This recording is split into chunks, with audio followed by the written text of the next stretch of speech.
sakit. Ketika kita mengetahui sakit kita, maka itu sudah 50% menuju kesembuhan. Ada yang sakit kepala pagi ini? Sakit kepala? Pusing? Baik. Berapa orang? Baik. Sakit jantung? Sesek? Gak enak? Ya, kalau sesek nggak apa-apa diturunkan maskernya, ya nggak masalah. Sakit lambung? Ya. Ada yang tiga-tiganya sakit? Kombinasi lambung dan kepala? Baik, Mas Lin. Jangan ragu-ragu, angkat tangan. Ya, biasanya ini yang akan sembuh. Ya. Baik, Mas Lin. Baik, barakallahu fiik ya. Ini akan sembuh seketika insya Allah. Ya, bahkan hari ini kita dapat bonus ini, yang asam urat, kolesterol, ya, diabetes. 7 tahun saya bingung dengan penyakit ini, hari ini ada obatnya, kabar gembira. Ya, Bapak sekalian ya.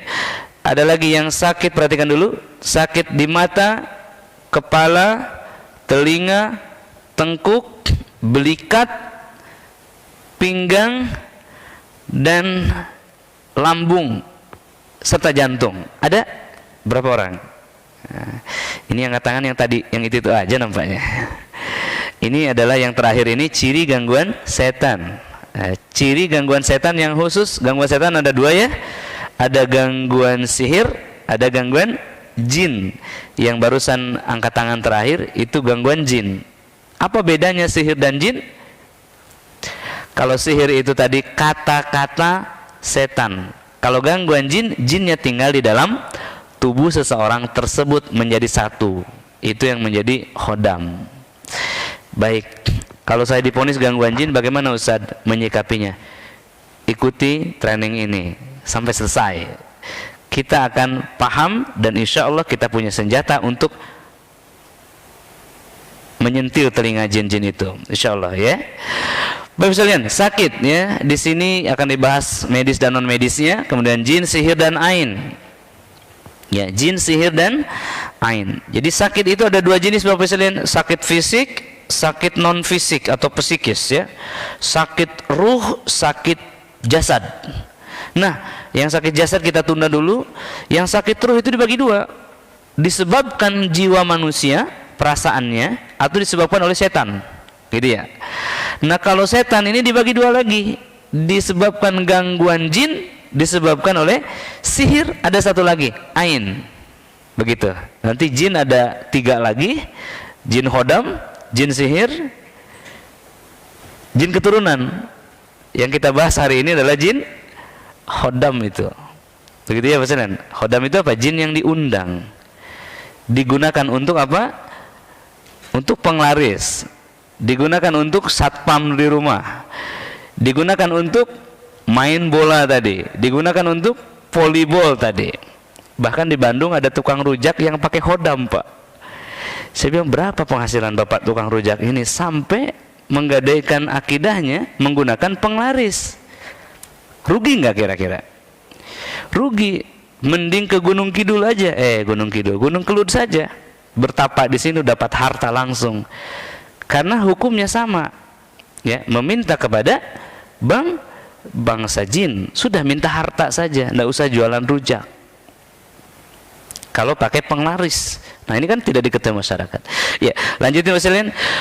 Mukjizat Al-Quran sebagai solusinya. Kenapa? Sihir itu adalah suara setan, pengaruh setan. Mukjizat Al-Quran adalah suara langit. Nah, begitu ya. Pengaruh dari langit, wahyu. Dan kemudian tazkiyatun nafs ini adalah untuk penghancuran basis setan. Untuk penghancuran siapa? Posko-posko, rumah-rumah setan di dalam tubuhnya, sarang-sarang setan, begitu ya. Jadi kalau mau diruqyah saja, kunjungilah klinik-klinik ruqyah atau rumah-rumah rehab. Tapi kalau ingin menghancurkan basisnya, basicnya, ya, rumahnya, sarangnya, di sini tempatnya. Untuk pemahaman awalnya, begitu ya, Pak Silian. Baik, selanjutnya terapi ruqyah syariah. Di sini dengan ikut 2 hari ini terus menerus Anda seolah-olah sedang diterapi selama 2 kali 8 jam. Kenapa? Syifa ada 4. Salat, Al-Quran, zikir, dan juga ilmu tentang akhirat. Di sini dapat berapa di sini? Dapat ilmu tentang akhirat, juga dapat zikir karena majelis ilmu adalah majelis zikir. Ya, baik. Selanjutnya hamba Allah adalah ruqyah mandiri. Ini adalah materi sebagai bekal pulang ke rumah. Karena penghancuran jin hodam beda dengan sihir. Ada yang 1 jam, ada yang perlu 3 jam, ada yang pernah 30 jam, 35 jam, ada yang 3 hari Pak, ada yang 3 bulan, ada yang bertahun-tahun, ada yang 1 tahun, ada yang 2 tahun, ada yang 3 tahun, ada yang 4 tahun, ada yang 5 tahun, ada yang 6 tahun. Luar biasa ya, 6 tahun Bapak sekalian. Maka kita perlu apa? Perlu bekal untuk penghancurannya. Kalau begitu Ustaz, saya pergi ke dukun aja biar nggak bertahun-tahun. Kalau ke dukun bukan dicabut jinnya, tapi ditambahin. Ya, jin yang lemah ini ditambahin sama jin premannya. Kata jin premannya, lu diam dulu deh, gua masuk dulu, nanti kalau sudah aman lu keluar lagi. Makanya sakit di perut sembuh, timbul sakit di dada, ya. Di dada sembuh, takut timbul di kepala. Baik. Barakallahu fiik. Kok Ustaznya menakut-nakuti? Tidak, kita siap untuk menghadang mereka. Kalau sekedar mengeluarkan jin dalam 1-2 menit sampai 1-2 jam bisa, tapi menjaga agar dia masuk lagi itu hal yang lain Pak. Ada ayam masuk, hus, dia lari kan? Ada jaminan dia masuk lagi nggak? Ada jaminan dia nggak masuk lagi nggak? Nggak pernah ada, ya. Maka apa yang harus dilakukan? Kita bangun apa? Pagar. Kalau dari jin kita bangun apa? Bangun apa? Bangun benteng yang goib, yang kokoh, yang nggak bisa ditembus. Kalau bisa jin itu mikir ribuan kali untuk menyentuh rumah kita. Begitu Pak. Yep. Kalau zaman dulu saya kecil, kalau saya sakit itu dibawa ke dukun, mohon maaf ya.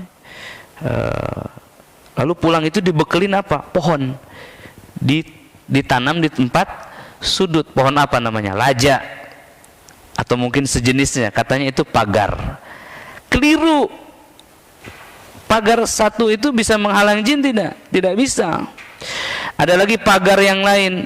Ayat kursi ditempel di pintu rumah. Rumah 1, depan 1, belakang 1. Pintu rumah ada 9 jendelanya. Wah, saya bilang salah ini. Ini ditutup, jendela buka, masuk dia dari situ. Betul nggak? Katanya kan jin takut dengan Al-Quran. Siapa bilang? Jin itu tidak takut dengan Al-Quran. Takut itu kalau dibacain.